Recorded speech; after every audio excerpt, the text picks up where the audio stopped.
सीताराम दोस्तों नाम जप को लेकर कोई भी अनुभव अगर आपके पास है तो आप हमें इंस्टाग्राम पर सेंड कर सकते हैं, जिसका लिंक हमने डिस्क्रिप्शन में दे दिया है। हम आपके अनुभव को अपने वीडियो के माध्यम से जरूर बताएंगे।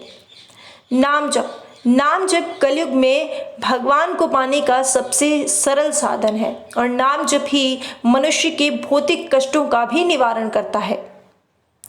इस कलयुग में मनुष्य से और कुछ हो नहीं सकता, लेकिन नाम जप ही एक ऐसा सरल साधन है जो कि मनुष्य कर सकता है और भगवान की प्राप्ति कर सकता है।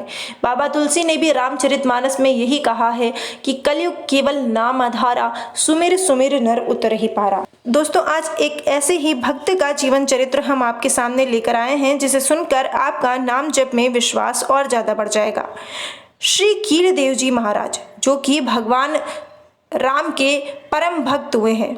श्री कीलदेव जी महाराज श्री पयहारी श्री कृष्णदास जी महाराज के प्रधान शिष्यों में से एक थे।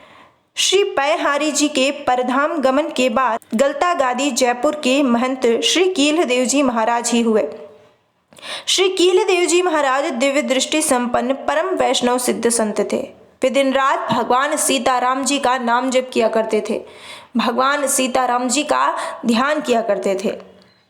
एक बार श्री कीलदेव जी मथुरापुरी आए हुए थे और श्री यमुना जी में स्नान कर एकांत में समाधिस्थ हो गए, भगवान का ध्यान करने लगे और श्री कीलदेव जी की समाधि कुछ इस तरह लगी कि उन्हें बाहर की दुनिया का कुछ भी पता ही नहीं चला। उसी समय बादशाह के दिल्ली से मथुरा आगमन की सूचना मिली।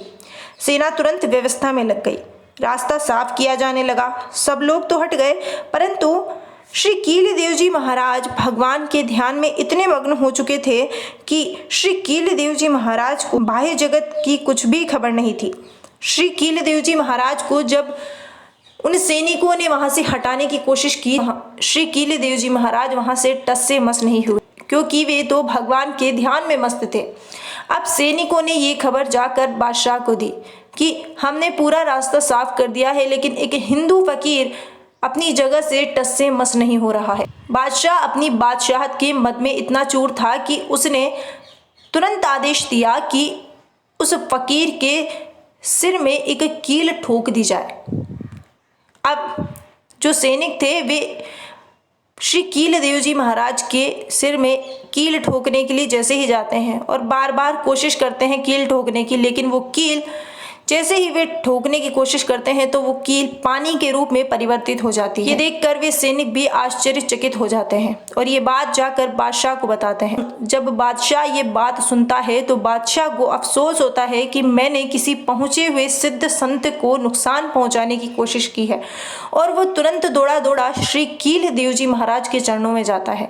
श्री कीलदेव जी की समाधि टूटती है और जब उन्हें इस बात का पता चलता है तो श्री कीलदेव जी महाराज उस बादशाह पर गुस्सा नहीं करते, बल्कि उसे बड़ी आसानी से क्षमा कर देते हैं, क्योंकि उन्हें तो बाह्य जगत की कुछ खबर थी ही नहीं और संतों को वैसे भी काम क्रोध मद लोभ कहाँ होते हैं।